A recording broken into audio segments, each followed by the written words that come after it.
पाटण तालुक्यातील समग्र इतिहास संपादित करावा डॉक्टर देशपांडे। राजकीय पत्रकारितेच्या पलीकडे जाऊन सामाजिक आत्मभान ठेवून जगणारा पत्रकार, ज्येष्ठ पत्रकारावर सेवानिवृत्त ग्रंथपाल प्राध्यापक ए.व्ही. देशपांडे यांच्या पत्रकारितेतील माझी 50 वर्षे या 50 वर्षाच्या प्रदीर्घ काळातील अनुभव या पुस्तकात दिसून येतात आणि या पुस्तक प्रकाशनाच्या कार्यक्रमावेळी ते बोलत होते। पाटण तालुक्यातील बाळासाहेब देसाई कॉलेज पाटण येथे शनिवार दिनांक 22 मार्च सायंकाळी 4 वाजता हा कार्यक्रम संपन्न झाला। यावेळी कार्यक्रमाचे प्रमुख पाहुणे माननीय डॉक्टर सागर देशपांडे, ज्येष्ठ पत्रकार, प्रसिद्ध वक्ते, जडणघडण मासिकाचे मुख्य संपादक व सह्याद्री प्रकाशन पुणे। त्यासोबतच कार्यक्रमाचे अध्यक्ष माननीय Shri Amarsinh Patankar, general secretary common education society Patan, तसेच माननीय डॉक्टर एस.डी. पवार, प्राचार्य बाळासाहेब देसाई कॉलेज पाटण आदी मान्यवर यावेळी उपस्थित होते। यावेळी पाटण तालुक्यातील ज्येष्ठ पत्रकारांचा सन्मान देखील करण्यात आला। यावेळी पाटण तालुक्यातून विविध पत्रकार बांधव, भगिनी तसेच प्राध्यापक, समाजसेवक, शिक्षिका, सर्व सामाजिक, राजकीय, सांस्कृतिक क्षेत्रातील मान्यवर यावेळी उपस्थित होते आणि हा कार्यक्रम संपन्न झाला।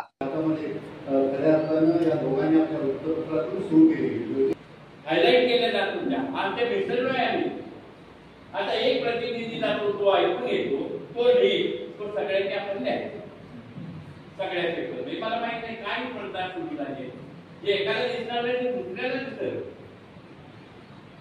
आणि ते यायला पाहिजे। चांगलं असेल ते चांगलं घेऊया ना। कुठंतरी पेपर मध्ये आता काय एवढं सगळं खास झालं, पण तिथं हे ही सोय नाही, पुस्तकच नाही।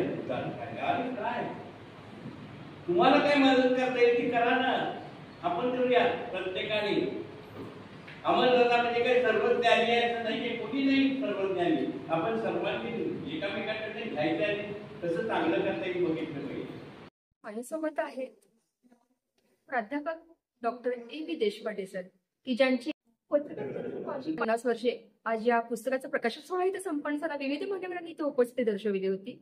जाणून घेऊया या 50 वर्षाचं स्वरूप काय आहे आणि एका वाक्यामध्ये याची व्याख्या कशी करते। 1965 पासून ते 1975 पर्यंत कोल्हापूरमध्ये होतो आणि त्या काळात मी शिवाजी विद्यापीठामध्ये जर्नलिझमचा कोर्स केला, त्यानंतर पत्रकारिता केली आणि ते जे माझ्या पत्रकारितेचे संस्कार झाले ते घेऊन मी 1980 साली पाटणमध्ये आलो।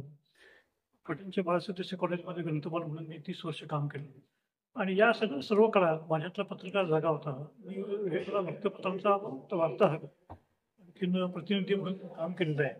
विशेषतः सकाळ, तरुण भारत आणि लोकसत्तेमध्ये मी काम केलेलं आहे आणि त्याचबरोबर फीचर रायटिंग, स्तंभलेखन आणि ज्याला आपण फ्रीलान्स जर्नलिझम म्हणतो, ते मुक्त पत्रकारिता म्हणतो, त्याही पद्धतीचं लेखन मी केलं आणि या सर्व काळामध्ये पाटण तालुक्याच्या बातम्या तर मी दिल्याच, परंतु त्याचबरोबर पुनर्वसनाचे प्रश्न, धरणग्रस्तांचे प्रश्न, इथल्या नैसर्गिक आपत्ती, इथल्या वन्य प्राण्यांच्या संबंधीचे आणि माणसाचे जे काही संघर्ष होतात, जे आधीच सभा आहेत, त्या सर्व संबंधी मी लिखाण केलं। म्हणजे एकूणच की आपल्या लिखाणामध्ये जवळजवळ पाटण तालुक्याचा काही दुर्गम भागातील संघर्ष, व ती नैसर्गिक आपत्ती असू दे किंवा कोणतीही आपत्ती असू दे, याच्यावर तुम्ही प्रकाश टाकण्याचा प्रयत्न केलाय। मला सांगा की पत्रकारितेची माझी 50 वर्षे नक्की काय, वाचकांना सध्या अख्खा महाराष्ट्रातील संपूर्ण प्रेक्षक पाहत आहे, मग या वाचकांना या पुस्तकामध्ये नक्की काय पाहायला मिळेल, याचा सारांश काय असणार आहे, काय सांगा।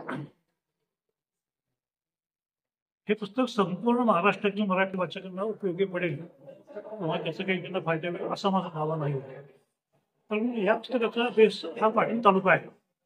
विशेषतः पाटण तालुक्यातली जी सांस्कृतिक जीवन आहे, साहित्य, कला, चित्रकला, नाट्य, याच्यावर माझा जोर फार होता आणि महाराष्ट्र कवी यशवंत हे चाफळगावचे पाटण तालुक्यातले, परंतु त्यांच्या जन्मगावीच त्यांचं काही स्मारक नव्हतं। ते स्मारक व्हावं असा प्रयत्न आम्ही पाटणच्या साहित्य परिषदेच्या मंडळीने केला।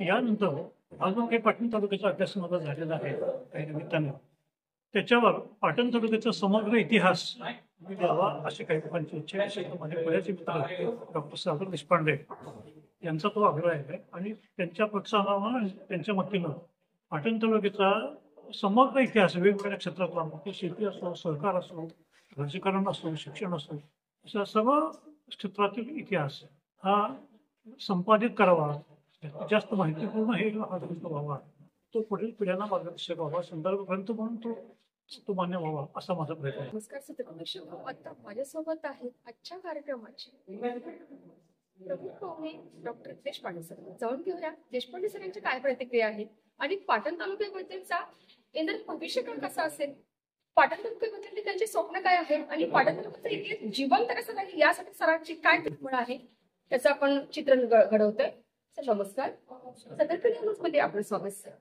सर काय सांगतो आपण बऱ्यापैकी 1.5 तास सगळ्यांना खुर्चीशी घेऊन ठेवलं, तेवढी आपल्याकडे पॉवर शक्ती आहे, आपली प्रतिभा शक्ती, आपलं साहित्य, आपल्या शब्दांमध्ये पावर, आपले प्रत्येक आवाजातले आरोह अवरोह सगळ्याच गोष्टी आम्ही केल्या, थोड्यावर केल्या. सर सर काय सांगाल म्हणजे पाटण तालुक्यातले भविष्य आताच आपण सांगितलं की तुमचं एक स्वप्न आहे, काय सांगाल सर?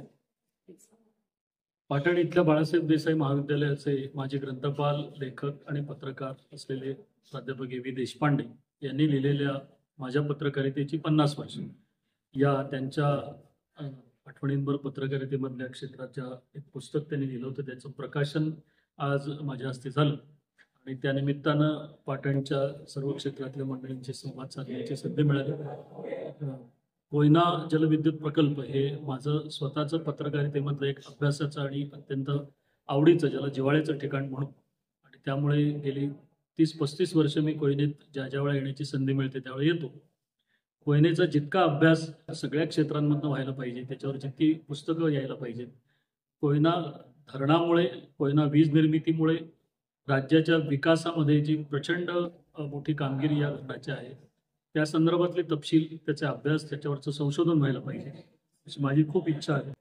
या सगळ्याच्या डॉक्युमेंटेशन, त्याचं दस्तऐवजीकरण व्हावं आणि इथल्या ग्रंथालयांमधनं या संदर्भातली चळवळ शिक्षक, प्राध्यापक, पत्रकार, साहित्यिक यांनी ती करावी, यासाठी माझं सगळ्यांना विनंती होती. आणि त्यामध्ये कोयना शिक्षण संस्थेचे महासचिव अमरसिंह पाटणकर यांच्या अध्यक्षतेखाली हा कार्यक्रम झाला. महाविद्यालयाचे प्राचार्य डॉक्टर पवार हेही त्यावेळी उपस्थित होते. त्यामुळे मी त्यांना अशी विनंती केली की आपल्या महाविद्यालयामध्ये, इथल्या महाविद्यालयाच्या विद्यार्थी-विद्यार्थिनींना आपला तालुका हा कोयना प्रकल्प, इथल्या अनेक साहित्यिक, शिक्षणतज्ज्ञ, राजकारणी, पत्रकार, संपादक, कवी अशी देशपातळीवर गाजलेली जी माणसं आहेत त्यांचं नेमकं योगदान त्यांना माहिती व्हावं आणि कोयना प्रकल्पाची पण माहिती व्हावी.